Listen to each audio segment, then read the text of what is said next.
ಎಲ್ರಿಗೂ ನಮಸ್ಕಾರ. ಕರವೀರ ಮಾಹಿತಿ ಮಾಲಿಕೆಯ ಇನ್ನೊಂದು ಸಂಚಿಕೆಗೆ ತಮ್ಮ ಎಲ್ಲರನ್ನು ಆತ್ಮೀಯವಾಗಿ ಸ್ವಾಗತಿಸ್ತಾ ಇದ್ದೇನೆ. ಇವತ್ತು ಸಾರ್ವಜನಿಕ ಸಂಗ್ರಹಣೆಯಲ್ಲಿನ ಕರ್ನಾಟಕ ಪಾರದರ್ಶಕ ಕಾಯ್ದೆ ಅಂದ್ರೆ Karnataka transparency in public procurements act, in short ಸಂಕ್ಷಿಪ್ತವಾಗಿ ಟ್ರಾನ್ಸ್ಪರೆನ್ಸಿ ಆಕ್ಟ್ ಅಥವಾ ಪಾರದರ್ಶಕತೆ ಕಾಯ್ದೆ ಅಂತ ಹೇಳ್ತೀವಿ ನಾವು. ನಾನು ಸಹಕಾರಿಯ ಸಲಹೆಗಾರ CA BV ರವೀಂದ್ರನಾಥ್ ಸಾಗರ. ತಮಗೆಲ್ಲರಿಗೂ ಮತ್ತೊಮ್ಮೆ ಈ ಸಂಚಿಕೆಯಲ್ಲಿ ಸ್ವಾಗತವನ್ನು ಕೊಡ್ತೇನೆ.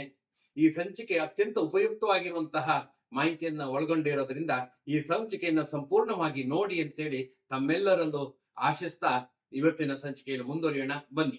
ಸ್ನೇಹಿತರೆ, 2000ಕ್ಕಿಂತ ಮೊದಲು 2000 ಇಸ್ವಿಗಿಂತ ಮೊದಲು ಸರ್ಕಾರಿ ಇಲಾಖೆಗಳಿರ್ಬೋದು, ಸಾರ್ವಜನಿಕ ಸಂಸ್ಥೆಗಳಿರ್ಬೋದು, ಅವು ಯಾವುದೇ ಗೂಡ್ಸ್ ಅಥವಾ ಸರಕುಗಳನ್ನ ಖರೀದಿ ಮಾಡೋದಿರ್ಬೋದು, ಅಥವಾ ಸೇವೆಯನ್ನ ಪಡೆಯೋದಿರೋ ಇರ್ಬೋದು, ಅಥವಾ ಯಾವುದೇ ಕಾಮಗಾರಿಗಳನ್ನ ಮಂಜೂರು ಮಾಡೋದಿರ್ಬೋದು, ಅಂತಹ ಇದನ್ನು ಮಾಡುವಾಗ ಕಟ್ಟುನಿಟ್ಟಾದ ಏಕರೂಪದ ಕಾನೂನು ಇರಲಿಲ್ಲ. ಇದರಿಂದಾಗಿ ಒಂದು ಸ್ವಜನ ಪಕ್ಷಪಾತ ಅಥವಾ ಭ್ರಷ್ಟಾಚಾರ ಅಥವಾ ಸಾರ್ವಜನಿಕ ಸಂಸ್ಥೆ ಹಣದ ದುರುಪಯೋಗ ಆಗ್ತಾ ಇತ್ತು. ಈ ಸ್ವಜನ ಪಕ್ಷಪಾತವನ್ನ ಅಥವಾ ಭ್ರಷ್ಟಾಚಾರವನ್ನ ಅಥವಾ ಸಾರ್ವಜನಿಕ ಹಣದ ದುರುಪಯೋಗವನ್ನ ತಡಿಲಿಕ್ಕೋಸ್ಕರ ಕರ್ನಾಟಕ ಸರ್ಕಾರ ಒಂದು ಕಾಯ್ದೆಯನ್ನು ತಂದಿದೆ. ಅದೇ ನಾವು ಇವತ್ತಿನ ಕಾಯ್ದೆ, ಪಾರದರ್ಶಕ ಕಾಯ್ದೆ.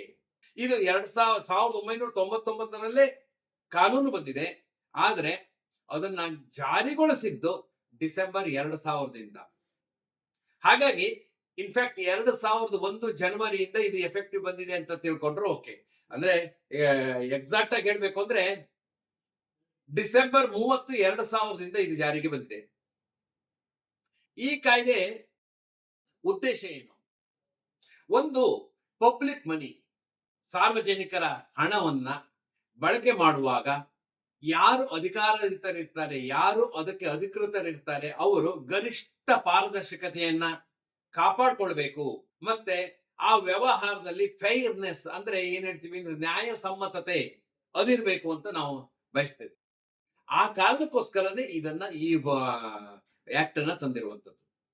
ಅಂದ್ರೆ ಎಲ್ಲೋ ಒಂದ್ ಕಡೆಗೆ ಸ್ಪರ್ಧಾತ್ಮಕವಾಗಿರುವಂತಹ ಕಾಮಗಾರಿಗಳಲ್ಲಿ ಸಮಾನವಾದಂತಹ ಅವಕಾಶಗಳನ್ನ ಎಲ್ಲ ಬಿಡ್ದಾರರಿಗೆ ಅಥವಾ ಎಲ್ಲ ಸ್ಪರ್ಧಾಕಾಂಕ್ಷಿಗಳಿಗೆ ನೀಡಬೇಕು, ಲೆವೆಲ್ ಪ್ಲೇಯಿಂಗ್ ಫೀಲ್ಡ್ ಅನ್ನು ಕೊಡಬೇಕು ಅನ್ನೋದು ಇದರ ಉದ್ದೇಶ.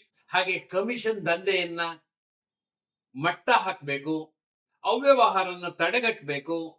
ಈ ರೀತಿಯ ಸದುದ್ದೇಶಗಳಿಂದ ಈ ಕಾಯ್ದೆ ಜಾರಿಗೆ ಬಂದಿದೆ.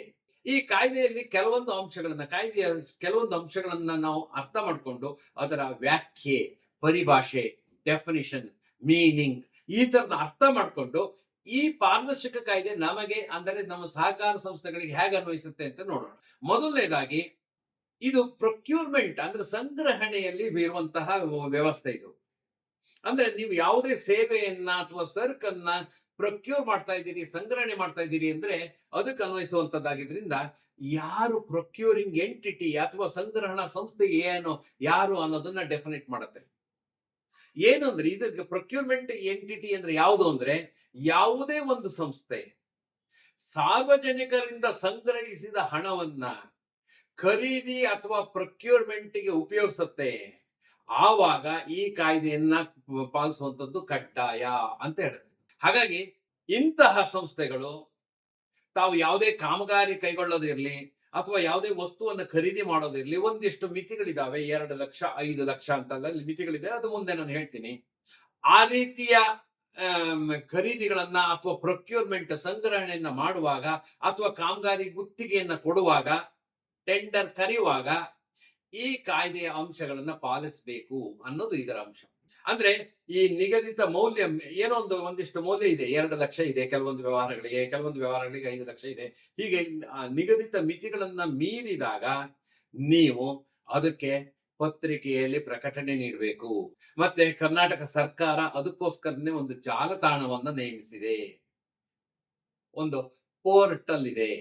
ಅದರ ಮೂಲಕನೇ ಸಾರ್ವಜನಿಕವಾಗಿ ಟೆಂಡರ್ ಕರಿಬೇಕು. ನಮ್ಮ ವೆಬ್ಸೈಟ್ ನಲ್ಲಿ ಕರೆದಿದ್ವಿ ಅಲ್ಲ, ಟೆಂಡರ್ ಕರೀಲಿಕ್ಕೆ ಕೂಡ ಒಂದು ಸಾರ್ವಜನಿಕ ಟೆಂಡರ್ ಪ್ರಕ್ರಿಯೆಗೋಸ್ಕರ ಒಂದು ಪೋರ್ಟಲ್, ಒಂದು ಜಾಲತಾಣವನ್ನು ಕರ್ನಾಟಕ ಸರ್ಕಾರ ನಿಗದಿಪಡಿಸಿದೆ. ಅದರ ಮೂಲಕನೇ ಆಗ್ಬೇಕು. ಮತ್ತೆ ಒಂದು ಹಂತ ಮೀರಿದ ಬಿಡ್ಗಳಿಗೆ, ಅಂದ್ರೆ ಕಾಮಗಾರಿ ದೊಡ್ಡದಾಗದಾಗ 2 ಬಿಡ್ಗಳು ಬರ್ತದೆ ಅಲ್ಲಿ. ಒಂದು ವ್ಯಾವಹಾರಿಕ ಬಿಡ್ ಅಥವಾ ಹಣಕಾಸು ಬಿಡ್ ಅಥವಾ ಫೈನಾನ್ಷಿಯಲ್ ಬಿಡ್ ಅಂತೀವಿ. ಎರಡನೇದು ತಾಂತ್ರಿಕ ಅಥವಾ ಟೆಕ್ನಿಕಲ್ ಬಿಡ್ ಅಂತೀವಿ. ಅಂದ್ರೆ 2 ಬೇರೆ ಬೇರೆ ಬಿಡ್ಗಳನ್ನ ಆಹ್ವಾನಿಸಬೇಕು. ಈಗ ಯಾವುದೋ ಒಂದು ರವೀಂದ್ರನಾಥ್ ಒಂದು ಬಿಡ್ ನಲ್ಲಿ ಭಾಗವಹಿಸ್ತಾ ಇದ್ದಾನೆ ಅಂದ್ರೆ ಅವನು 2 ಬಿಡ್ಗಳನ್ನ ಸಲ್ಲಿಸಬೇಕು, 2 ಕೋರಿಕೆಗಳನ್ನ ಸಲ್ಲಿಸಬೇಕು. ಒಂದು ತಾಂತ್ರಿಕವಾಗಿ ನಾನು ಆ ಕೆಲಸವನ್ನ ಮಾಡಲಿಕ್ಕೆ, ಆ ಸರಕನ್ನ ಪೂರೈಕೆ ಮಾಡಲಿಕ್ಕೆ ಅಥವಾ ಆ ಸೇವೆ ನೀಡಲಿಕ್ಕೆ ನಾನು ತಾಂತ್ರಿಕವಾಗಿ ಎಷ್ಟು ಅರ್ಹನಿದ್ದೇನೆ ಅಂತ ಪ್ರೂವ್ ಮಾಡುವಂತಹ ಮೊದಲನೇ ಟೆಕ್ನಿಕಲ್ ಬಿಡ್.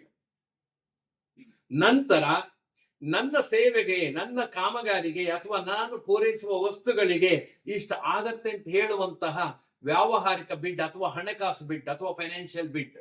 ಎರಡನ್ನೂ ಪ್ರತ್ಯೇಕವಾಗಿ ಸಲ್ಲಿಸಬೇಕು. ಒಂದೇ ಲಕೋಟೆಯಲ್ಲಿ 2 ಇಟ್ಟು ಸಲ್ಲಿಸಬಾರ್ದು.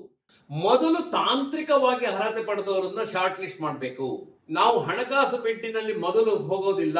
ಫಸ್ಟ್ ತಾಂತ್ರಿಕವಾಗಿ ಅವರು ನಮಗೆ ಪೂರೈಕೆ ಮಾಡಲಿಕ್ಕೆ ಅರ್ಹರಿದ್ದಾರಾ, ನಮ್ಮ ಏನು ಚೌಕಟ್ಟಿದೆ, ನಮಗೆ ಬೇಕಾಗುವಂತಹ ಮಾಹಿತಿಗಳನ್ನ ಅಥವಾ ಸೇವೆಗಳನ್ನ ಅಥವಾ ಕಾಮಗಾರಿಗಳನ್ನ ಅಥವಾ ವಸ್ತುಗಳನ್ನ ಪೂರೈಸಲಿಕ್ಕೆ ಅವರು ತಾಂತ್ರಿಕವಾಗಿ ಟೆಕ್ನಿಕಲ್ ಆಗಿ ಅರ್ಹತೆ ಇದೆಯಾ, ಅದನ್ನ ಬಿಟ್ಟು ಫಸ್ಟ್ ಮಾಡಬೇಕು. ಆ ಬಿಡ್ಗಳನ್ನು ಓಪನ್ ಮಾಡಿ ಯಾರು ಅತ್ಯಂತ ಶ್ರೇಷ್ಠವಾದಂತಹ, ಅತ್ಯಂತ ಹೆಚ್ಚು ತಾಂತ್ರಿಕವಾಗಿ ಅರ್ಹರಿದ್ದಾರೆ ಅಂತವರನ್ನ ಶಾರ್ಟ್ ಲಿಸ್ಟ್ ಮಾಡ್ಲಿಕ್ಕಾಗತ್ತೆ. ABCD ಅಥವಾ 1 2 3 4 ಅದನ್ನ ಫಸ್ಟ್ ಪ್ರಯಾರಿಟಿ ಮೇಲೆ ಮಾಡ್ತಾರೆ. ಸಪೋಸ್ ಒಂದು 150 ಟೆಂಡರ್ಗಳು ಬಂದಿದೆ, ಫಸ್ಟ್ ತಾಂತ್ರಿಕ ಬಿಡ್ಗಳನ್ನು ನೋಡ್ತಾರೆ. ತಾಂತ್ರಿಕವಾಗಿ ಅರ್ಹರಿರುವಂತಹ ಒಂದು 5 10 15 ಜನರನ್ನ ಆಯಾ ಇದಕ್ಕೆ ಅನುಗುಣವಾಗಿ ಒಂದು 10 15 20 25 ಜನರನ್ನ ಸೆಲೆಕ್ಟ್ ಮಾಡ್ತಾರೆ. ಟಾಪ್ 25, ಟಾಪ್ 20, ಟಾಪ್ 10 ಅದು ಬಿಡ್ ನಲ್ಲೇ ಹೇಳಿರ್ತಾರೆ. ತಾಂತ್ರಿಕವಾದ ಬಿಡ್ ನಲ್ಲಿ ಟಾಪ್ 10ಗಳನ್ನ ಆಯ್ಕೆ ಮಾಡಲಾಗುತ್ತದೆ ಅಥವಾ ಟಾಪ್ 20ಗಳನ್ನ ಆಯ್ಕೆ ಮಾಡಲಾಗುತ್ತದೆ ಏನು ಹೇಳಿರ್ತಾರೆ. ಅವರನ್ನ ಸೆಲೆಕ್ಟ್ ಮಾಡಿದ ನಂತರ ಅವರ ಹಣಕಾಸು ಬಿಡ್ಗಳನ್ನು ಮಾತ್ರ ನೋಡಲಾಗುತ್ತದೆ. ಯಾರ್ಯಾರು ಟೆಕ್ನಿಕಲ್ ಬಿಡ್ಗಳಲ್ಲಿ ಅನರ್ಹರಾಗಿರ್ತಾರೋ ಅವ್ರ ಹಣಕಾಸಿನ ಬಿಡ್ ಅನ್ನ ನಗಣ್ಯ, ಅದನ್ನು ಮಾನ್ಯ ಮಾಡ್ಲಿಕ್ಕೆ ಬರೋದಿಲ್ಲ, ಅದನ್ನ ಪರಿಗಣಿಸೋದೇ ಇಲ್ಲ, ಅದು ಓಪನ್ ಮಾಡೋ ಅಗತ್ಯನೇ ಇಲ್ಲ. ಯಾಕೆಂದ್ರೆ ಟೆಕ್ನಿಕಲಿ ನೀವು ಯು ಆರ್ ನಾಟ್ ಕಾಂಪಿಟೆಂಟ್ ಅಂತ ಹೇಳಿದ್ರೆ ನೀವು ಫೈನಾನ್ಷಿಯಲ್ ಬಿಡ್ ಅಲ್ಲಿ ಎಷ್ಟೇ ಕೋಟ್ ಮಾಡಿರಿ, ಹೈಯರ್ ಇರ್ಲಿ ಲೋಯರ್ ಇರ್ಲಿ, ನಿಮ್ಗೆ ಅದು ಬಿಡ್ ಅಲಾಟ್ ಆಗೋದಿಲ್ಲ. ಯಾಕೆಂದ್ರೆ technically you are not viable. ಹಾಗಾಗಿ 2 ದೊಡ್ಡ ದೊಡ್ಡ ಬಿಡ್ಗಳಲ್ಲಿ ಇದನ್ನ ನಾವು ಮಾಡ್ಕೊಳ್ಬೇಕಾಗತ್ತೆ. ತಾಂತ್ರಿಕ ಅರ್ಹತೆ, ವ್ಯಾವಹಾರಿಕ ಅಥವಾ ಹಣಕಾಸು ಅರ್ಹತೆ ಎರಡನ್ನೂ ನೋಡಿ ಕಡೆಗೆ ನಾವು ಬಿಡ್ ಅನ್ನು ಪೂರೈಸಬೇಕಾಗತ್ತೆ. ಇದಕ್ಕೆ ಪ್ರತ್ಯೇಕವಾದ ಸಮಿತಿಯನ್ನ, ದೊಡ್ಡ ದೊಡ್ಡ ಬಿಡ್ ಆದ್ರೆ 2 ಬಿಡ್ಗಳನ್ನ ಅಂದ್ರೆ ತಾಂತ್ರಿಕ ಮತ್ತು ವ್ಯಾವಹಾರಿಕ ಅಥವಾ ಫೈನಾನ್ಷಿಯಲ್ ಬಿಡ್ಗಳನ್ನ ಮಾಡ್ತೀರಿ ಅಂದ್ರೆ ಅದಕ್ಕೆ ಸಪರೇಟ್ ಆಗಿ ಟೆಂಡರ್ ಸ್ಕ್ರೂಟಿನಿ ಕಮಿಟಿ ಅಂತಾನೆ ಮಾಡಬೇಕು. ಅತ್ಯಂತ ಅದರಲ್ಲಿ ಟೆಕ್ನಿಕಲ್ ಬಿಡ್ ಅಲ್ಲಿ ಪಾಸ್ ಆದವರಿಗೆ, ಅದರಲ್ಲಿ ಲಿಸ್ಟ್ ಆದವರಿಗೆ, ಹಣಕಾಸಿನ ಬಿಡ್ ನಲ್ಲಿ L1 ಅಥವಾ ಲೋಯೆಸ್ಟ್ ಯಾರಿದ್ದಾರೋ ಅವರಿಗೆ ಪ್ರಥಮ ಆದ್ಯತೆ ನೀಡಬೇಕು. ಅವರು ಯಾವುದೋ ಒಂದು ಕಾರಣಕ್ಕೆ ಬಿಡ್ಡರ್ ಸೆಲೆಕ್ಟ್ ಆಗಿದ್ರು ಕೂಡ ಲೋಯೆಸ್ಟ್ ಬಿಡ್ಡರ್ ಒಪ್ಪೋದಿಲ್ಲ ಅಂದ್ರೆ L2 ಅಥವಾ 2ನೇ ಅವರ ಹಿಂದಿನ ಇದರಲ್ಲಿ ಯಾರಿದ್ದಾರೆ ಅವ್ರಿಗೆ ಹೋಗುತ್ತೆ. L1, L2, L3 ಅಂತೇಳಿ ಲೋಯೆಸ್ಟ್ 1, ಲೋಯೆಸ್ಟ್ 2 ಈ ತರ ಹೇಳ್ತೀವಿ ನಾವು. ಇದು ಪಾರದರ್ಶಕ ಕಾಯ್ದೆಯ ಒಂದಿಷ್ಟು ಅಂಶಗಳು. ಸಹಕಾರ ಸಂಘಗಳಿಗೆ ಇದು, ಎಲ್ಲ ಸಹಕಾರ ಸಂಘಗಳಿಗೂ ಇದು ಅನ್ವಯಿಸುತ್ತೆ. ಇಂತಹ ಸಹಕಾರಿ ಸಂಘಕ್ಕೆ ಇದು ಅನ್ವಯಿಸೋದಿಲ್ಲ ಅಂತ ಇಲ್ಲ. ಯಾವುದಕ್ಕೆ ಆಯಾ ಮಿತಿಗಳನ್ನು ಮೀರಿ ನಾವು ಮಾಡ್ತಾ ಇದೀವಿ ಅದಷ್ಟಕ್ಕೂ ಬೇಕೇ ಬೇಕಾಗತ್ತೆ. ನೀವು ಬೃಹತ್ ಪ್ರಮಾಣದಲ್ಲಿ ಬೀಜ ಖರೀದಿ ಮಾಡ್ತಾ ಇದ್ದೀರಿ ಅಂದ್ರೂ ನಿಮಗೆ ಪಾರದರ್ಶಕ ಕಾಯ್ದೆಯನ್ನು ಅನುಸರಿಸಬೇಕಾಗತ್ತೆ. ಇನ್ನು ಕೆಲವುದಕ್ಕೆ ಎಕ್ಸಂಪ್ಷನ್ಸ್ ಇದಾವೆ, ವಿನಾಯಿತಿಗಳಿದಾವೆ. ಕೆಲವೊಂದು ಸೇವೆಗಳಿಗೆ ನೀವು ಬಿಡ್ ಕರೆಯುವಂತಿಲ್ಲ, ಟೆಂಡರ್ ಕರೆಯುವಂತಿಲ್ಲ. ಕೆಲವೊಂದು ಕಾಮಗಾರಿಗಳನ್ನ ಇಂತಿಂತಹ ಸಂಸ್ಥೆಯಿಂದ ತಗೊಳ್ತಾ ಇದ್ದೀರಿ. ಈಗ ಸರ್ಕಾರವೇ ಹೇಳಿದೆ, ನಿರ್ಮಿತಿ ಕೇಂದ್ರಗಳಿಂದ ನಿರ್ಮಿಸುವಂತಹ ಕಾಮಗಾರಿಗಳಿಗೆ ಟೆಂಡರ್ ಪ್ರಕ್ರಿಯೆ ಅನ್ವಯಿಸೋದಿಲ್ಲ. ಯಾಕೆಂದ್ರೆ ಅದು ನಿರ್ಮಿತಿ ಕೇಂದ್ರ, ಸರ್ಕಾರಿ ನಿರ್ಮಿತಿ ಕೇಂದ್ರವಾಗಿರ್ತದೆ. ಅವರಿಂದ ನೀವು ಟೆಂಡರ್ ತಗೊಳ್ಳೋಂತ ಅಗತ್ಯ ಇಲ್ಲ, ಅವರಿಂದ ಲೋಯೆಸ್ಟ್ ಬಿಡ್ ಅಂತೇಳಿ ಬರೋದಿಲ್ಲ. ಹಾಗೆ ಜನತಾ ಬಜಾರ್ ಅಂತೇಳಿ ನಾವು ಸಹಕಾರಿ ಸಂಸ್ಥೆಗಳು ಕೆಲವೊಂದು ಜನತಾ ಬಜಾರ್ ಅಂತ ಮಾಡಿರ್ತೀವಿ, ಅಲ್ಲಿಂದ ಖರೀದಿಗಳಿಗೆ ನಿಮಗೆ ಟೆಂಡರ್ ಅವಶ್ಯಕತೆ ಇಲ್ಲ. ಅವು ಪಾರದರ್ಶಕ ಕಾಯ್ದೆಯಿಂದ ಹೊರಗಿರ್ತವೆ. ಅಂಥದ್ರಿಂದ ಖರೀದಿ ಮಾಡೋದಿದ್ರೆ ನಿಮಗೆ ಟೆಂಡರ್ ಕರಿಬೇಕು, ಲೋಯೆಸ್ಟ್ ಬಿಡ್ ಕರಿಬೇಕು, ಅದು ಅಗತ್ಯ ಇಲ್ಲ. ಹೀಗೆ ಕೆಲವೊಂದಕ್ಕೆ ಈಗ ಫಾರ್ ಎಕ್ಸಾಂಪಲ್ ಚಾರ್ಟೆಡ್ ಅಕೌಂಟೆಂಟ್ಗಳನ್ನ ನಿಮಗೆ ಆಡಿಟ್ಗೆ ನೇಮಕ ಮಾಡ್ಕೊಳ್ಬೇಕು.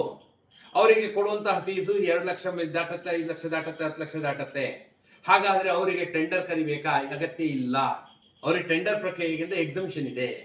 ಲಾಯರ್ಗಳು, ಡಾಕ್ಟರ್ಗಳು, ಈ ಪ್ರೊಫೆಷನಲ್ಸ್ ಅವರ ಅರ್ಹತೆ ಮೇರೆಗೆ ನೀವು ಅವರಿಂದ ಸೇವೆಗಳನ್ನು ಪಡಿಬಹುದು. ಅವರಿಗಿರುವಂತಹ ವೃತ್ತಿಪರ ಏನು ನಾಲೆಡ್ಜ್ ಇದೆ, ತಜ್ಞತೆ ಇದೆ, ಅದರ ಮೇಲಿನ ಬೇಸಿಸ್ ಮೇಲೆ ತಗೊಳ್ಬಹುದು.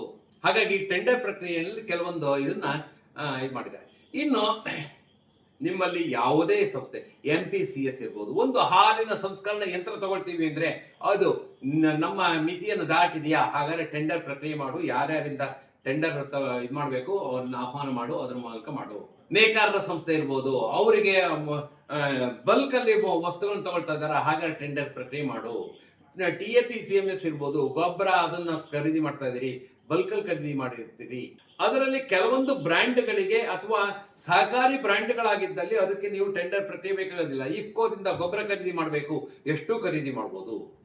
ಅಮೂಲ್ನಿಂದ ಹಾಲು ಖರೀದಿ ಮಾಡಬೇಕು, ಎಷ್ಟು ಖರೀದಿ ಮಾಡ್ಬೋದು. ಅವುಗಳಿಗೆ ಯಾಕೆಂದ್ರೆ ಅವು ಸಹಕಾರಿ ಸಂಸ್ಥೆಗಳಾಗಿದ್ದರಿಂದ ಅವು ಟೆಂಡರ್ ಪ್ರಕ್ರಿಯೆಯಿಂದ ಹೊರಗಿರ್ತವೆ, ಅವುಗಳಿಗೆ ಬೇಕಾಗೋದಿಲ್ಲ. ಹಾಗೆ ಇಂಟೀರಿಯರ್ ವರ್ಕ್ಸ್ ಇರ್ಬೋದು, ಸಾಫ್ಟ್ವೇರ್ ಖರೀದಿ ಇರ್ಬೋದು, ಕಂಪ್ಯೂಟರ್ಗಳ ಖರೀದಿ ಇರ್ಬೋದು, ಸೆಕ್ಯೂರಿಟಿ ಏಜೆನ್ಸೀಸ್ ಇರ್ಬೋದು, ಈ ರೀತಿ ಅನೇಕ ವಿಚಾರಗಳನ್ನ ನೀವು ಇದು ಮಾಡುವಾಗ ನೀವು ಟೆಂಡರ್ ಪ್ರಕ್ರಿಯೆಯನ್ನ ಪಾಲಿಸಬೇಕಾಗತ್ತೆ. ಈಗ ಸಹಕಾರಿ ಬ್ಯಾಂಕ್ಗಳಿಗೂ ಅದು ಅನ್ವಯಿಸೋದ್ರಿಂದ ಕಂಪ್ಯೂಟರ್ ಸಿಸ್ಟಮ್ ಮಾಡ್ಲಿಕ್ಕೆ ಬೇಕಾಗತ್ತೆ. ಅಂತದ್ಕೆಲ್ಲ ನೀವು ಹಿಡ್ಕೊಳ್ಬಹುದು. ಯಾವುದೇ ಸರ್ಕಾರಿ ಅನುದಾನ ಪಡೆದಿಲ್ಲ ನಾವು ಸೌಹಾರ್ದ ಸಹಕಾರಿಗಳು. ನಾವು ಶೇರ್ ಬಂಡವಾಳವನ್ನು ಸರ್ಕಾರದಿಂದ ತಗೊಂಡಿಲ್ಲ, ಸರ್ಕಾರಿ ಅನುದಾನ ಪಡೆದಿಲ್ಲ, ಸಂಪೂರ್ಣವಾಗಿ ಸದಸ್ಯರ ಹಣದಿಂದನೇ ನಾವು ನಮ್ಮ ವ್ಯವಹಾರ ಮಾಡ್ತಾ ಇದ್ದೀವಿ. ಅಂತಹ ಸಂಸ್ಥೆಗಳು ಕೂಡ ಪಾರದರ್ಶಕ ಕಾಯ್ದೆ ಅನ್ವಯಿಸುತ್ತೆ. ಎಲ್ಲೋ ಒಂದು ಕಡೆಗೆ ಕೆಲವರಿಗೆ ಭಾವನೆ ಇದೆ, ನಾವು ಸ್ವಂತ ಹಣದಿಂದ ಮಾಡ್ತಾ ಇದ್ದೀವಿ. ನಿಮ್ಮ ಸ್ವಂತ ಹಣ ಅಲ್ಲ, ಸದಸ್ಯರ ಹಣ. ಸದಸ್ಯರಿಗೆ ಪಾರದರ್ಶಕ ಕಾಯ್ದೆ ಅನ್ವಯಿಸುತ್ತೆ. ಅಂದ್ರೆ ಸದಸ್ಯರಿಂದ ಸಂಗ್ರಹಿಸಿದ ಹಣ ಆಗಿದ್ರಿಂದ ಬೇಕಾಗತ್ತೆ. ಹಾಗಾಗಿ ಅಂತವ್ರು ಕೂಡ ಪಾರದರ್ಶಕ ಕಾಯ್ದೆಯನ್ನ ಅನುಸರಿಸಬೇಕಾಗತ್ತೆ. ಹಾಗಾದ್ರೆ ಇದರಲ್ಲಿ ಏನೇನು ಹಂತಗಳಿದೆ? ಸಪೋಸ್ ಒಂದು ಸೂಕ್ಷ್ಮವಾಗಿ ಒಂದು ಪ್ರಕ್ರಿಯೆಯನ್ನ ನಾನು ನಿಮ್ ಗಮನಕ್ಕೆ ತರ್ತೀನಿ. ಏನೇನು ಹಂತಗಳಿದೆ? ಮೊದಲು ಪ್ರೀ ಎಸ್ಟಿಮೇಷನ್ ಸ್ಟೇಜ್ ಅಂತೀವಿ ನಾವು. ಅಂದ್ರೆ ಒಂದು ಪ್ರೀ ಟೆಂಡರ್ ಸ್ಟೇಜ್ ಅಂದ್ರೆ ಮೊದಲು ನಾವು ಕಾಮಗಾರಿಯನ್ನ ಯೋಚನೆ ಮಾಡಿದೀವಿ ಅಂತ ಹೇಳಿದಾಗಲೇ ಒಂದು ಪ್ರಪೋಸಲ್ ಅಥವಾ ಒಂದು ಎಸ್ಟಿಮೇಷನ್ ಮಾಡ್ಕೊಳ್ಬೇಕಾಗತ್ತೆ. ಯಾವುದು ನಾವು ಖರೀದಿಸಬೇಕಾದಂತ ಸರ್ಕ್ ಇರ್ಬೋದು ಅಥವಾ ಕಾಮಗಾರಿ ಒಪ್ಪಂದ ಇರ್ಬೋದು, ಅದಕ್ಕೊಂದು ಟೆಕ್ನಿಕಲ್ ಸ್ಪೆಸಿಫಿಕೇಶನ್ ಕೊಡಬೇಕು ಮತ್ತು ಅದಕ್ಕೊಂದು ಎಸ್ಟಿಮೇಟ್ ಆಡಳಿತ ಮಂಡಳಿ ಅನುಮೋದನೆ ಮಾಡ್ಕೊಳ್ಬೇಕು. ಆದರೆ ಈ ಟೆಕ್ನಿಕಲ್ ಅಂಶಗಳನ್ನ ಅಥವಾ ವ್ಯಾವಹಾರಿಕ ಅಂಶ, ಫೈನಾನ್ಷಿಯಲ್ ಅಂಶಗಳನ್ನ ಯಾವುದೇ ಒಂದು ಕಂಪನಿಗೆ ಫೇವರ್ ಆಗಿರೋ ಹಂಗೆ ಮಾತ್ರ ಮಾಡ್ತೀವಿ, ಬರೋದಿಲ್ಲ, ತಪ್ಪಾಗತ್ತೆ. ಅದು ಸಾರ್ವಜನಿಕವಾಗಿ ಓಪನ್ ಕಂಟೆಸ್ಟ್, ಓಪನ್ ಕಾಂಪಿಟೇಷನ್ಗೆ ಅವಕಾಶ ಇರಬೇಕು. ಹಾಗಾಗಿ ಯಾವುದೋ ಒಂದು ಕಂಪನಿಯನ್ನ ಮನಸ್ಸಿನಲ್ಲಿ ಇಟ್ಕೊಂಡು ಆ ಕಂಪನಿ ಅರ್ಹತೆಗಳು ಇದ್ದರೆ ಮಾತ್ರ ಕೊಡ್ತೀವಿ ಅನ್ನೋ ರೀತಿಯಲ್ಲಿ ಮಾಡೋ ಹಾಗಿಲ್ಲ. ನೋ ಟೈಲರ್ ಮೇಡ್ ಸ್ಪೆಸಿಫಿಕೇಶನ್ಸ್ ಅಂತಾರೆ. ಅಂದ್ರೆ ಯಾವುದೋ ಒಂದು ಸಂಸ್ಥೆಯನ್ನು ಗಮನದಲ್ಲಿ ಇಟ್ಕೊಂಡು ಸ್ಪೆಸಿಫಿಕೇಶನ್ ಡ್ರಾಪ್ ಮಾಡ್ತೀವಿ, ತಪ್ಪಾಗತ್ತೆ. ಬೇರೆಯವರು ಕಂಟೆಸ್ಟ್ ಮಾಡಿದರೆ ನೀವು ಅವ್ರಿಗೆ ಉತ್ತರ ಕೊಡಬೇಕಾಗತ್ತೆ, ಇದು ಹಾಗಲ್ಲ ಅಂತ. ಒಂದಿಷ್ಟು ಮೌಲ್ಯದಿಂದ ಹೆಚ್ಚು ಇದಾದ್ರೆ, ಈ ಮೌಲ್ಯದಿಂದ ಹೆಚ್ಚಾದ್ರೆ 2 ಲಕ್ಷಕ್ಕಿಂತ ಹೆಚ್ಚಾದ್ರೆ ಹೀಗೆ, 5 ಲಕ್ಷಕ್ಕಿಂತ ಹೆಚ್ಚಾದ್ರೆ ಹೀಗೆ, 10 ಲಕ್ಷಕ್ಕಿಂತ ಹೆಚ್ಚಾದ್ರೆ ಹೀಗೆ, 1 ಕೋಟಿಗಿಂತ ಹೀಗೆ, ಅಂದ್ರೆ ನಿಗದಿತ ಮಾನದಂಡಗಳಿದ್ದಾವೆ ಅಥವಾ ಪರಿಮಿತಿಗಳಿದ್ದಾವೆ. ಅವುಗಳಿಗೆ ಆಯಾ ಪರಿಮಿತಿಯಲ್ಲಿ ನೀವು ಲೋಕಲ್ ಆಗಿ ಪ್ರಕಟಣೆ ಮಾಡುವಂಥದ್ದು, ಈ ಟೆಂಡರ್ ಕೊಡುವಂಥದ್ದು, ಅಥವಾ ನಿಗದಿತ ಏನು KTPP ಪೋರ್ಟಲ್ ಇದೆ ಅವರ ಪೋರ್ಟಲ್ ಅಲ್ಲೇ ಈ ಟೆಂಡರ್ ಕರಿಬೇಕು. ಈ ರೀತಿ ಎಲ್ಲದಕ್ಕೂ ಮಾನದಂಡಗಳನ್ನು ಇಟ್ಟಿದ್ದಾರೆ. ಮತ್ತೆ ಆ ಟೆಂಡರ್ ಫಾರ್ಮ್ಯಾಟ್ಗಳನ್ನ ಕೆಲವೊಂದ್ಸರಿ ಏನ್ ಮಾಡ್ತಾರೆ, ಒಂದು ದಿನ ಮಾತ್ರ ಟೆಂಡರ್ ಫಾರ್ಮ್ಯಾಟ್ ಓಪನ್ ಇರ್ತದೆ, ಮಾನ್ಯ ದಿನ ಕ್ಲೋಸ್ ಆಗ್ಬಿಡುತ್ತದೆ. ತಪ್ಪು. ಕನಿಷ್ಠ 30 ದಿನಗಳ ಕಾಲ ಅದನ್ನ ಓಪನ್ ಇಡಬೇಕು. ನಿಮ್ಮ ಟೆಂಡರ್ ಓಪನ್ ಆಗಿದೆ ಅಂತ ಪ್ರಕಟಣೆಯಾದ ನಂತರ. ಕೆಲವು ಸಾರಿ ಏನ್ ಮಾಡ್ತಾರೆ ಅಂದ್ರೆ ಟೆಂಡರ್ ಪ್ರಕ್ರಿಯೆ ಮುಗಿಯೋಕ್ಕಿಂತ ಮೊದಲೇ ಬ್ಯಾಕ್ ಡೇಟೆಡ್ ಆಗಿ ಟೆಂಡರ್ ಪ್ರಕ್ರಿಯೆಯನ್ನು ಅನೌನ್ಸ್ ಮಾಡ್ತೀವಿ. ತಪ್ಪು, ಬರೋದಿಲ್ಲ. ಅದಕ್ಕೋಸ್ಕರ KTPP ತನ್ನದೇ ಆದ ಸೈಟ್ ಅನ್ನ ಈ ಟೆಂಡರ್ ಪ್ರಕ್ರಿಯೆಗೋಸ್ಕರ ಇಟ್ಟಿದೆ. ಅದಕ್ಕೆ ಅನೌನ್ಸ್ ಮಾಡಿದ ದಿನದಿಂದ 30 ದಿನ ಖಂಡಿತ ಓಪನ್ ಇರಬೇಕು. 60 ದಿನ ಇಡ್ತೀವಿ, ಜೈ. ಆದರೆ ಕನಿಷ್ಠ 30 ದಿನ ಓಪನ್ ಇರಲೇಬೇಕು. ಕೆಲವು ಎಮರ್ಜೆನ್ಸಿ ಇರ್ತವೆ. ಈಗ ಕೋವಿಡ್ ಸಮಯದಲ್ಲಿ ಎಮರ್ಜೆನ್ಸಿಗಾಗಿ ನಮಗೆ ಕೆಲವೊಂದು ವಸ್ತುಗಳು ಬೇಕಾಯಿತು. ಆಗ ಆ ಎಮರ್ಜೆನ್ಸಿ ಇದೆ ಅನ್ನೋದನ್ನ ಪ್ರೂವ್ ಮಾಡಿ 15 ದಿನದ ಟೆಂಡರ್ ಕರಿಬೇಕು ಎಮರ್ಜೆನ್ಸಿ ಟೈಮಲ್ಲಿ. ಆ ತುರ್ತು ಕಾಲಗಳು ಎಲ್ಲಿ ಮೆಡಿಕಲ್ ಎಮರ್ಜೆನ್ಸಿ, ನ್ಯಾಚುರಲ್ ಕೆಲಾಮಿಟೀಸ್, ಎಲ್ಲೋ ಒಂದು ಕಡೆ ಅರ್ಥಕ್ವೇಕ್ ಆಗಿಬಿಟ್ಟಿದೆ ಅಥವಾ ಇನ್ನೇನೋ ನ್ಯಾಚುರಲ್ ಅವಘಡ ಆಗಿದೆ, ಆಗ 30 ದಿನಗಳ ಕಾಲ ಅವಕಾಶ ಕೊಡ್ತೀವಿ. ಇಲ್ಲ, ಅದಕ್ಕೆ ಕೆಲವೊಂದಕ್ಕೆ ಎಕ್ಸಂಪ್ಷನ್ ಕೊಟ್ಟಿದ್ದಾರೆ. ಮತ್ತೆ ಅಂತಾಮಿಕ್ಕೆ ಕೆಲವೊಂದು ಸಮಯದಲ್ಲಿ ತುರ್ತು ಸನ್ನಿವೇಶಗಳಲ್ಲಿ ಟೆಂಡರ್ ಕರೀದೇನೆ ಕೊಡಬಹುದು. ಈಗ ಮಳೆ ಬಂದು ಪೂರ್ತಿ ಅನಾಹುತ ಆಗಿದೆ, ಆಗ ಟೆಂಡರ್ ಕರೆದು ಅವರನ್ನ ತರಿಸ್ತೀವಿ. ಈಗ ಫಾರ್ ಎಕ್ಸಾಂಪಲ್ ತುಂಗಭದ್ರಾ ಡ್ಯಾಮಿನ ಒಂದು ಗೇಟ್ ಒಡೆದೋಯ್ತು, ಆವಾಗ ಟೆಂಡರ್ ಕರಿತೀವಿ, ಅವ್ರನ್ನ ತರಿಸ್ತೀವಿ ಅಂದ್ರೆ ನೀರೆಲ್ಲ ಹೊರದೋಗ್ಬಿಟ್ಟಿರ್ತದೆ. ಆಗ ತುರ್ತು ಕ್ರಮ ತಗೊಳ್ಳಿಕ್ಕೆ ಸರ್ಕಾರ ಅಥವಾ ಅಧಿಕಾರಿಗಳು ಅಥವಾ ಆ ಸಂಸ್ಥೆಯವರಿಗೆ ಅನುಕೂಲ ಇರ್ತದೆ. ಅಂತ ತುರ್ತು ಸನ್ನಿವೇಶ ಯಾವುದು ಅನ್ನೋದು ಪ್ರೂವ್ ಮಾಡಬೇಕು. ಎಸ್ಪೆಷಲಿ ಮೆಡಿಕಲ್ ಎಮರ್ಜೆನ್ಸಿಯಲ್ಲಿ ಎಕ್ಸೆಪ್ಷನ್ ಇರ್ತದೆ. ಹಾಗಾಗಿ ಇನ್ನು ಇದಿಷ್ಟು ರಹಸ್ಯವಾಗಿ ನಡಿಬೇಕು. ಯಾವುದೇ ಓಪನ್ ಬಿಡ್, ಓಪನ್ ಇದು ಟೆಂಡರ್ ಪ್ರಕ್ರಿಯೆಯನ್ನ ನೀವು ಓಪನ್ ಆಗಿ PDF ಫಾರ್ಮ್ಯಾಟ್ ನಲ್ಲಿ ಕಡೆ ಅದು ಕ್ಲೋಸ್ಡ್ ಇರಬೇಕು. ಅದು ಯಾವತ್ತು ಎನ್ಕ್ರಿಪ್ಟೆಡ್ ಬಿಡ್ಗಳಾಗಿರ್ಬೇಕು. ನಾನು ಸಲ್ಲಿಸಿದ ಬಿಡ್ ಅನ್ನ ಮತ್ತೊಬ್ಬರು ನೋಡ್ಲಿಕ್ಕೆ ಯಾವುದೇ ಕಾರಣಕ್ಕೆ ಅವಕಾಶ ಇರಬಾರದು. ಇನ್ನು ಅರ್ಹತೆಗೆ ಅನುಸಾರವಾಗಿ ನೀವು ಈ ಬಿಡ್ಡರ್ನ ಅವ್ರ ಪಾರ್ಟಿಸಿಪೇಷನ್ ಸೀರಿಯಸ್ ಹೌದಾ ಅಥವಾ ಸುಮ್ಮನೆ ತಾನೊಂದು ಬಿಡ್ ಮಾಡ್ತೀನಿ ಅಂತೇಳಿ ಹಾಕಿದಾನ ಅನ್ನೋದನ್ನ ಖಾತ್ರಿ ಪಡಿಸ್ಕೊಳ್ಬೇಕು. ಅಂದ್ರೆ EMD, ಅರ್ನೆಸ್ಟ್ ಮನಿ ಡೆಪಾಸಿಟ್, ಅಂದ್ರೆ ಒಂದು ನಿಗದಿತ ಠೇವಣಿ ಹಣವನ್ನು ಕೂಡ ಈಗ 1 ಕೋಟಿ ರೂಪಾಯಿ ಇದಕ್ಕೆ ಒಂದು 10 ಲಕ್ಷ ರೂಪಾಯಿ ಠೇವಣಿ ಇಡಬೇಕು ಹೇಳ್ಬೋದು. ಅಂದ್ರೆ ಅವರು ಸೀರಿಯಸ್ ಆಗಿದ್ದಾರೆ, ಸೀರಿಯಸ್ ಬಿಡ್ಡರ್ಸ್ ಅನ್ನೋದು. ಸುಮ್ಮನೆ ನೀವು ಏನೋ EMD ಏನು ಇಲ್ಲ ನೀವು ಭಾಗವಹಿಸಬಹುದು ಅಂದ್ರೆ ಎಲ್ಲರೂ ಟಾಮ್ ಡಿಕ್ ಅಂಡ್ ಹ್ಯಾರಿ ಎಲ್ಲರೂ ಪಾರ್ಟಿಸಿಪೇಟ್ ಮಾಡ್ತೀವಿ ಅಂತ ಹಾಕ್ತಾರೆ. ಆವಾಗ ಅದು ತಪ್ಪಾಗತ್ತೆ. ಮತ್ತೆ ಕೆಲವರು ಬೇಕು ಅಂತಾನೆ ಸಣ್ಣ ಮೊತ್ತಕ್ಕೆ ಹಾಕ್ತಾರೆ. ಹಾಗಾಗ್ಬಾರ್ದು. ಅಂದ್ರೆ ದೇ ಆರ್ ಸೀರಿಯಸ್ ಬಿಡ್ಡರ್ಸ್ ಅಂತ ಗೊತ್ತಾಗಬೇಕು ಅಂದ್ರೆ EMD ಅನ್ನು ಕೂಡ ಹಾಕ್ಬೋದು. ಆ EMDಗೂ ಕೂಡ ನೀವು ಅದನ್ನು ಮೊದಲೇ ಹೇಳಿರ್ಬೇಕು. ಅವರು ಪಾವತಿ ಮಾಡಿದ್ದು ಕೂಡ one of the eligibility criteria ಆಗತ್ತೆ. ಅದರಲ್ಲಿ ತಾಂತ್ರಿಕವಾಗಿ ಟೆಕ್ನಿಕಲ್ ಬಿಡ್ ಅನ್ನ ಮೊದಲು ಓಪನ್ ಮಾಡ್ತಾರೆ. ಅದರಲ್ಲಿ ತಾಂತ್ರಿಕವಾಗಿ ಅರ್ಹತೆ ಇರುವಂತವರೇ ಅದನ್ನ ಎವ್ಯಾಲ್ಯೂಯೇಷನ್ ಮಾಡಬೇಕು. ನನಗೆ ಟೆಕ್ನಿಕಲ್ ನಾಲೆಡ್ಜ್ ಇಲ್ಲ ಅಂದ್ರೆ ನಾನು I cannot evaluate technical bidders applications no ಅಂತ ಅರ್ಹತೆ ಇದ್ದವರೇ ಬರಬೇಕಾಗತ್ತೆ. ಆಮೇಲೆ ಲಾಸ್ಟ್ಗೆ ತಾಂತ್ರಿಕವಾಗಿ ಅರ್ಹರಾದ ಮೇಲೆ ಅತ್ಯಂತ ಕಡಿಮೆ ದರ L1 ಯಾರು ನಮೂದಿಸಿದ್ದಾರೆ ಅವರಿಗೆ ನಾವು ಗುತ್ತಿಗೆಯನ್ನು ಕೊಡಬೇಕಾಗತ್ತೆ. ಅದಾದ ನಂತರ ಸಣ್ಣ ಪ್ರಕ್ರಿಯೆ ಇರುತ್ತೆ. ಏನು ಆಯ್ಕೆ ಬಿಡ್ಡುದಾರರಿಗೆ ನೀವು ಈ ಬಿಡ್ ಅನ್ನ ಒಪ್ಪಿಕೊಳ್ಬೇಕು. ನಮ್ದು ಈ ಬಿಡ್ ಹೀಗಿದೆ ಅಂತೇಳಿ ವರ್ಕ್ ಆರ್ಡರ್ ಅನ್ನು ಕೊಡಬೇಕಾಗತ್ತೆ ಲಿಖಿತ ರೂಪದಲ್ಲಿ. ಅವರು 30 ದಿನದೊಳಗಾಗಿ ವರ್ಕ್ ಆರ್ಡರ್ ಅನ್ನ ಅಕ್ಸೆಪ್ಟ್ ಮಾಡ್ಕೊಳ್ಬೇಕು. 15 ದಿನ 30 ದಿನ ಆ ಸಾಧ್ಯತೆಗಳ ಮೇಲೆ ಅವ್ರಿಗೆ ಹೇಳಿರ್ತೀವಿ. ಅಷ್ಟರೊಳಗೆ ಒಪ್ಕೊಂಡಿಲ್ಲ ಅಂದ್ರೆ L2 ಹೋಗುತ್ತೆ. ಹಾಗೆ ಒಬ್ಬೊಬ್ಬರಿಗೆ ಅವಕಾಶ. ಹಾಗಾಗಿ ಈ ಇದರಲ್ಲಿ ವಿನಾಯಿತಿಗಳು ಏನೇನೋ ಇದೆ. ಟೆಂಡರ್ ಕರೆಯೋದ್ರಿಂದ ಸಹಕಾರ ಸಂಸ್ಥೆಗಳಿಗೆ ಒಂದಿಷ್ಟು ವಿನಾಯಿತಿಗಳಿದೆ. ಯಾವ್ದ್ಯಾವುದು? ಸಣ್ಣ ಮೊತ್ತದ ಖರೀದಿಗಳು 1 ಲಕ್ಷದ ಒಳಗೆ ಇದ್ದರೆ ನಿಮ್ಮ ನಿರ್ದೇಶಕ ಮಂಡಳಿಯವರು ಖರೀದಿ ಮಾಡಬಹುದು. 1 ಲಕ್ಷದಿಂದ 5 ಲಕ್ಷದವರೆಗೆ ಕೊಟೇಶನ್ ಮೂಲಕ ಖರೀದಿ ಮಾಡಿ. 5 ಲಕ್ಷದ ಮೇಲಿದ್ರೆ ಟೆಂಡರ್ ಪ್ರಕ್ರಿಯೆ ನಡೆಸಿ. ಇನ್ನು ಸರ್ಕಾರಿ ಸಂಸ್ಥೆಗಳಿಂದ ಅಥವಾ ಸಹಕಾರಿ ಸಂಸ್ಥೆಗಳಿಂದ ನೇರ ಖರೀದಿ ಮಾಡಲಿಕ್ಕೆ ನಿಮಗೆ ಯಾವುದೇ ಟೆಂಡರ್ ಪ್ರಕ್ರಿಯೆ ಬೇಕಾಗಿಲ್ಲ. ಖಾದಿ ಭಂಡಾರದಿಂದ ಸರ್ಕಾರದಿಂದ ನಿಗದಿಪಡಿಸಿರುವಂತಹ ಖಾದಿ ಭಂಡಾರಗಳಿಂದ ಖರೀದಿ ಮಾಡೋದಿದ್ರೆ ಖಾದಿ ಭಂಡಾರಗಳು ಎಕ್ಸೆಂಪ್ಟೆಡ್, ಟೆಂಡರ್ ಪ್ರಕ್ರಿಯೆಗೆ ಬೇಕಾಗಿಲ್ಲ. ಜನತಾ ಬಜಾರ್ ಅಂತಾನೆ ಅವಕ್ಕೂ ಎಕ್ಸೆಂಪ್ಷನ್ ಸಿಕ್ಕಿದೆ. ಮತ್ತೆ ತುರ್ತು ಪರಿಸ್ಥಿತಿಯಲ್ಲಿ ಟೆಂಡರ್ ಪ್ರಕ್ರಿಯೆ ಬೇಕಾಗೋದಿಲ್ಲ. ಆದ್ರೆ ತುರ್ತು ಪರಿಸ್ಥಿತಿ ಅನ್ನೋದನ್ನ ನೀವು ಪ್ರೂವ್ ಮಾಡಬೇಕು ಇಂತಹ ಸಮಯದಲ್ಲಿ. ಇನ್ನು ಕೆಲವೊಂದು ಸಮಯದಲ್ಲಿ ಏನಾಗಿರ್ತದೆ, ಟೆಂಡರ್ ಪ್ರಕ್ರಿಯೆ ನಡೆಸಲಿಕ್ಕೆ ಸಾಧ್ಯನೇ ಇರೋದಿಲ್ಲ. ಯಾಕೆಂದ್ರೆ ಅದಕ್ಕೆ ಇರೋದೇ ಇಡೀ ದೇಶದಲ್ಲಿ ಒಬ್ಬರು ಸಪ್ಲೈಯರ್ ಇರ್ತಾರೆ. ಅಂದ್ರೆ ಈ ಪ್ರೊಪ್ರೈಟರಿ ಆರ್ಟಿಕಲ್ ಅಂತ ಹೇಳ್ತೀವಿ. ಈ ಕುಶಲ ವಸ್ತುಗಳು, ಕರಕುಶಲ ವಸ್ತುಗಳು, ಈ ತರ ಬೇರೆ ಯಾರು ಅದನ್ನು ಮಾಡೋದೇ ಇಲ್ಲ.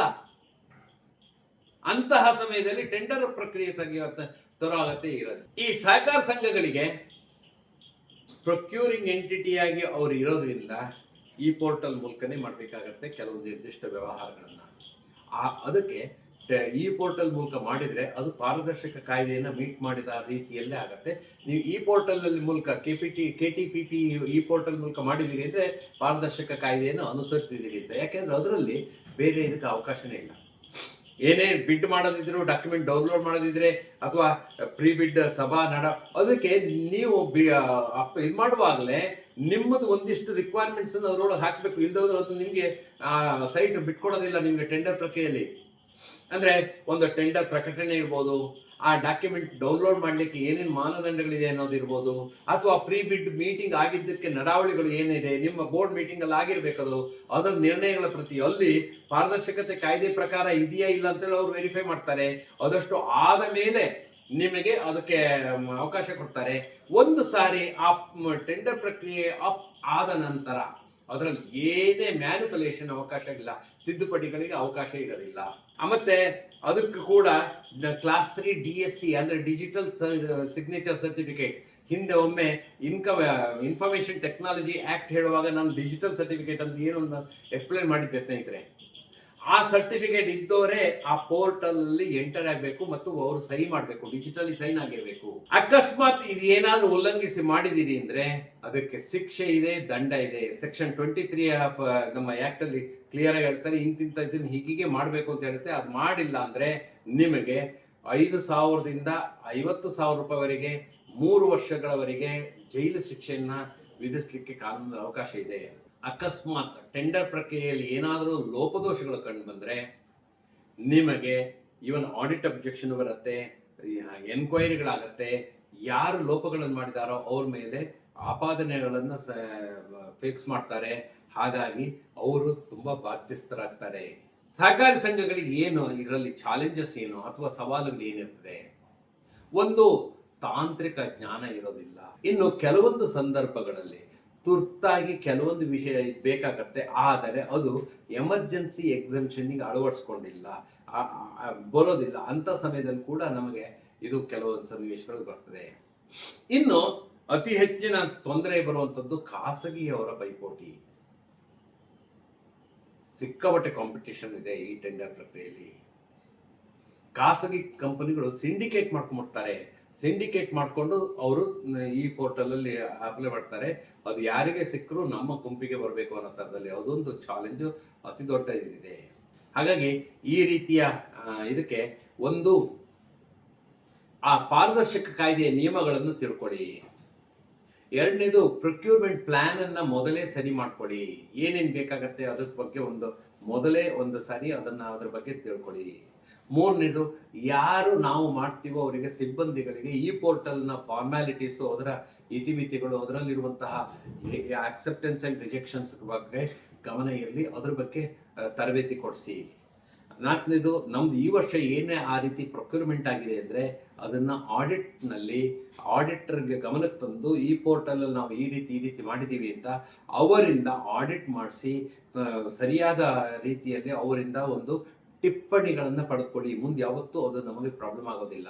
ಸೊ ಇದಾಗಿತ್ತು ಸ್ನೇಹಿತರೆ ಇವತ್ತಿನ ಒಂದು ಸೆಷನ್ ನಲ್ಲಿ ಸಾರ್ವಜನಿಕ ಸಂಗ್ರಹಣೆಯಲ್ಲಿ ಪಬ್ಲಿಕ್ ಪ್ರೊಕ್ಯೂರ್ಮೆಂಟ್, ಸಾರ್ವಜನಿಕ ಸಂಗ್ರಹಣೆಯಲ್ಲಿನ ಕರ್ನಾಟಕ ಪಾರದರ್ಶಕ ಕಾಯ್ದೆ. ಹೆಸರೇ ಒಂಥರ ಉದ್ದ ಇದೆ, ಅದು ಹೇಳಲಿಕ್ಕೆ ಕಷ್ಟ ಆಗುತ್ತೆ ನಮಗೆ. Karnataka transparency in public procurement act, ಇದರ ಬಗ್ಗೆ ಒಂದಿಷ್ಟು ಮಾಹಿತಿಗಳನ್ನು ಹೇಳುವಂತಹ ನನ್ನ ಒಂದು ಪ್ರಯತ್ನ. ಈ ಪ್ರಯತ್ನ ನಿಮ್ಗೆ ಇಷ್ಟ ಆಗಿದ್ರೆ ನಮ್ಮ ಕರವೀರ ಚಾನೆಲ್ಗೆ ಸಬ್ಸ್ಕ್ರೈಬ್ ಮಾಡಿ, ಪ್ರೋತ್ಸಾಹಿಸಿ, ನಿಮ್ಮ ಸ್ನೇಹಿತರಿಗೆ ಎಲ್ಲರನ್ನೂ ಸೇರಿಸಿ. ಮತ್ತೆ ಸಹಕಾರಿಗಳಿಗೆ ಅನ್ವಯಿಸುವ ಇತರೆ ಕಾಯ್ದೆಗಳಲ್ಲಿ ಇನ್ನೊಂದು ಸಂಚಿಕೆಯಲ್ಲಿ ಮತ್ತೊಂದು ಕಾಯ್ದೆಯ ಬಗ್ಗೆ ಮಾಹಿತಿಯನ್ನು ತಗೊಂಡು ನಿಮ್ಮ ಮುಂದೆ ಬರ್ತೇನೆ. ಅದುವರೆಗೆ ಎಲ್ಲರಿಗೂ ನಮಸ್ಕಾರ. ಜೈ ಸಹಕಾರ.